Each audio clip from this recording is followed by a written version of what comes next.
What's up everyone, this is Everything Fish, bringing you guys a native fish care video, and it's been forever since I've made one. I think I haven't recorded since May and I didn't upload that till June, and then I haven't made a video period in a couple of months, so I figured I'd make one now. And not sure how the audio is going to sound on this because this is on my new phone with a more life-proof case, so it's thicker on the speakers. So if the audio is bad for this video, forgive me. The next ones I'll try to find a way around that. If it's good, then hooray. But anyway, I typed this up back in August and I never got to making a video just because it's been a very busy year, and this is Thanksgiving break for my school now, so that's the only reason I have time to make this. Otherwise I'm pretty booked solid, so forgive me if the videos aren't consistent until next summer, but I'll do my best to bring them to you guys. But anyway, the fish I'm doing the native fish care video on this week is the central mud minnow, and I got a request from someone like months ago to do this, and I haven't gotten to it for now, so sorry it took so long, but here it is. But anyway, the fish is central mud minnow. Scientific name is Umbralimi. The family is Umbridae, which is controversial. Some people say even Isosidae, but I consider Umbridae or Umbrinae a some family of Isosidae, which is the pike family. But these are probably the closest related fish out there you're going to find to northern pike and muskellunge. They're more closely related to them than they are actual minnows. So really cool fish. You can actually see with the fin structure on them and how they feed. They do look more like pikes and minnows. Anyway, I have 4 of them in here. Only 2 of them ever really come out during lights on, so that's why I'm only showing you these 2. But they don't really have any other common names because they're rarely kept. Let's see. Origin, according to the USGS, is... Let me get you a view of this fish while I'm talking, or he'll just move away. But the origin is the St. Lawrence and Great Lakes to Hudson Bay and the Red River, and the Mississippi River basins from Quebec to Manitoba and south to central Ohio, western Tennessee and northeastern Arkansas, Hudson River drainage along the Atlantic slope, New York, and isolated populations in the Missouri River drainage of east central South Dakota and western Iowa. Page and Bird, 1991. Okay, so we got that. These fish do not want to be on the camera. Sorry about that, guys. This tank needs cleaned. I haven't done a water change in a couple days. Anyway, they were described in Becker as late as 1983, so these aren't too old of a described species. For tank size, a 10-gallon will work for a small group of fish. Some people keep them in 5 gallons, which is fine when they're this big, but when they get fully grown, they're going to need a bigger tank. Maximum size is 4 to 6 inches, which is pretty hefty. Mine are only about anywhere from 1.5 inches to 2 inches right now. I've had them since May. They haven't grown a lot, but they're healthy. So, really cool fish. Temperament, semi-aggressive.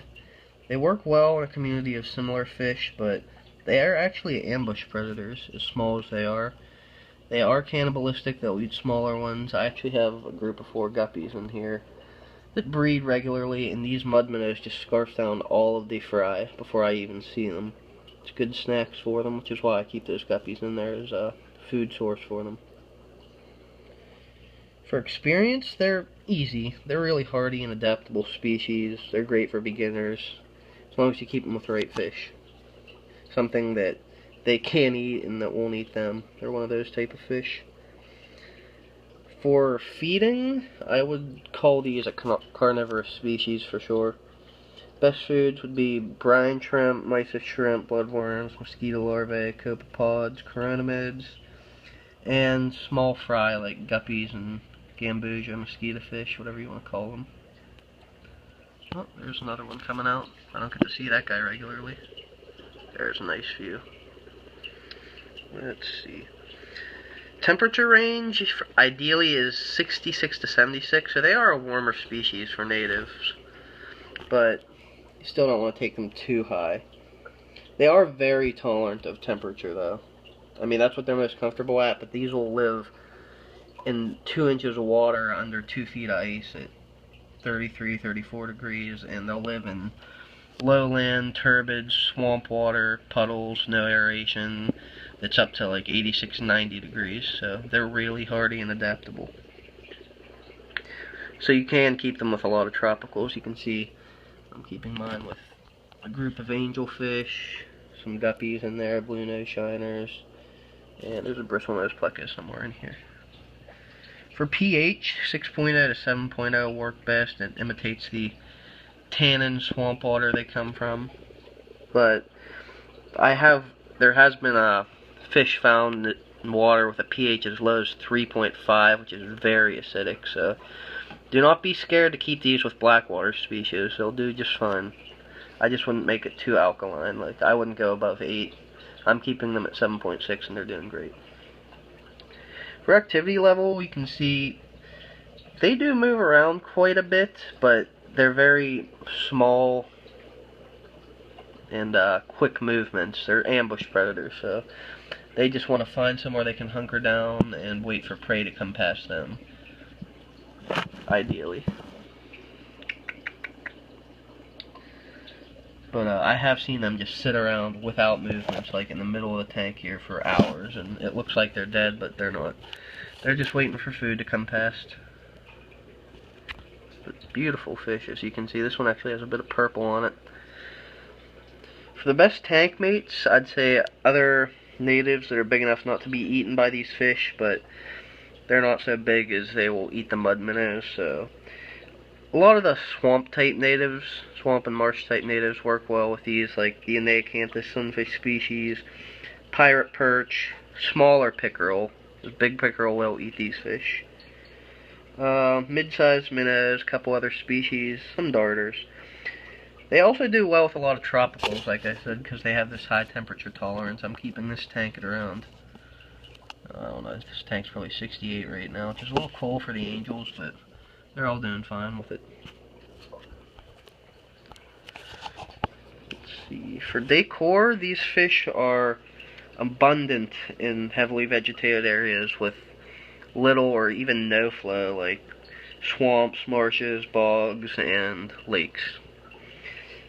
So a heavily planted aquarium best suits these fish, and they actually do pretty poorly if there's no plants at all.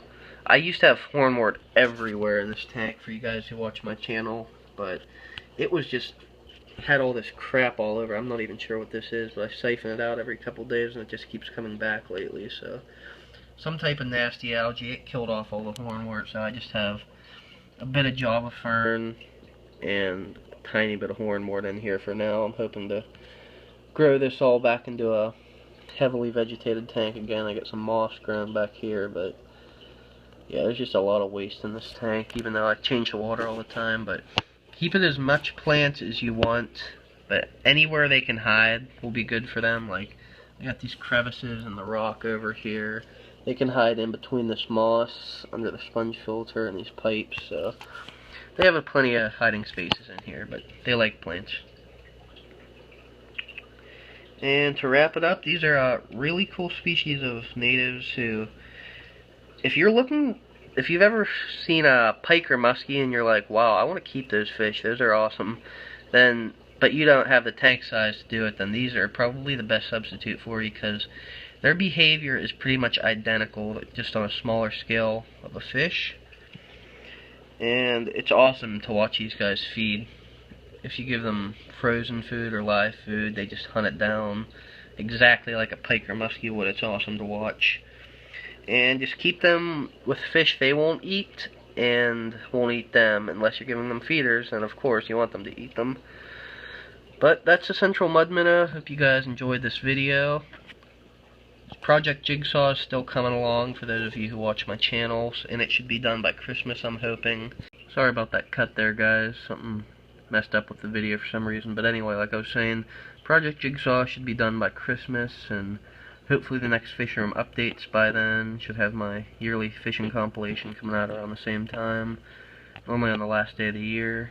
And maybe a few more native fish cares before the video is over, but hope you guys had a good Thanksgiving. Recording this the day after. I hope I can upload it now, but I'll have to see if I have time. But thanks for watching, guys, and I'll see you next time.